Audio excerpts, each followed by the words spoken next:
क्या सचमुच आत्मा होती है? आध्यात्मिक हिंदी कहानी। प्रातः काल का समय था। गुरुकुल में हर दिन की भांति गुरुजी अपने शिष्यों को शिक्षा दे रहे थे। आज का विषय था आत्मा। आत्मा के बारे में बताते हुए गुरुजी ने गीता का यह श्लोक बोला, नैनं छिन्दन्ति शस्त्राणि नैनं दहति पावका न चैनं क्लेद्यन्त्यापो न शोष्यति मारुता। अर्थात आत्मा को न शस्त्र छेद सकते हैं, न अग्नि जला सकती है, न जल उसे गला सकता है और न हवा उसे सुखा सकती है। इस आत्मा का कभी भी विनाश नहीं हो सकता है, यह अविनाशी है। यह सुनकर एक शिष्य को जिज्ञासा हुई। वह बोला, किंतु गुरुवर यह कैसे संभव है? यदि आत्मा का अस्तित्व है, वो अविनाशी है, तो भला वो इस नाशवान शरीर में कैसे वास करती है और वो हमें दिखाई क्यों नहीं देती? क्या सचमुच आत्मा होती है?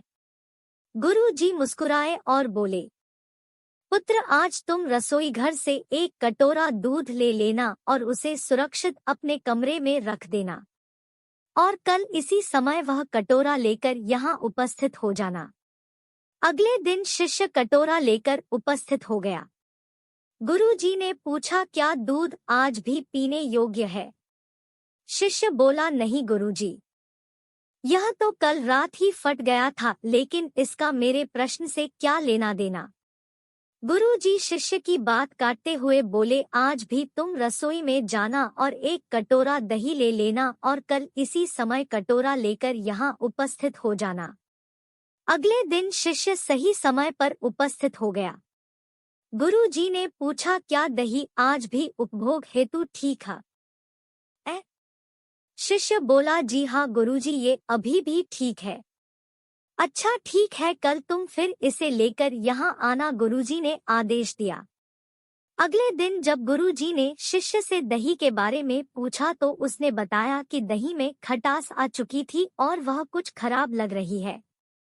इस पर गुरुजी ने कटोरा एक तरफ रखते हुए कहा, कोई बात नहीं, आज तुम रसोई से एक कटोरा घी लेकर जाना और उसे तब लेकर आना जब वो खराब हो जाए।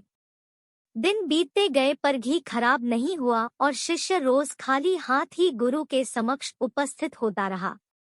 फिर एक दिन शिष्य से रहा नहीं गया और उसने पूछ ही लिए, गुरुवर, मैंने बहुत दिनों पहले आपसे प्रश्न किया था कि यदि आत्मा का अस्तित्व वह है, वो अविनाशी है, तो भला वो इस नाशवान शरीर में कैसे वास करती है और वह हमें दिखाई क्यों नहीं देती? क्या सचमुच आत्मा होती है? पर उसका उत्तर देने की बजाय आपने मुझे दूध दही घी में उलझा दिया।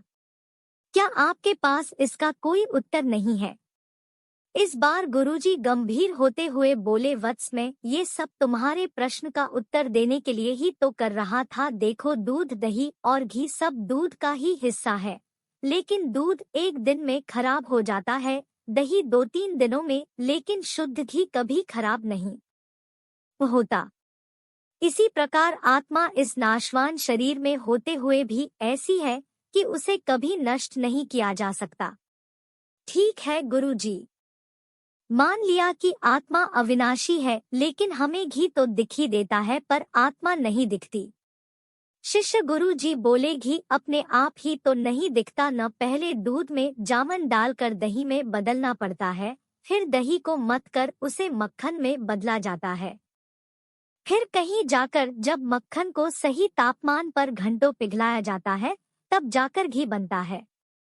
हर इंसान आत्मा का दर्शन यानी आत्मदर्शन कर सकता है, लेकिन उसके लिए पहले इस दूध रूपी शरीर को भजन रूपी जामन से पवित्र बनाना पड़ता है। उसके बाद कर्म की मथनी से इस शरीर को दीन दुखियों की सेवा में मथना होता है और फिर सालों तक साधना व तपस्या की आंच पर इसे तपाना होता है, तब जाकर आत्मदर्शन संभव हो पाता है।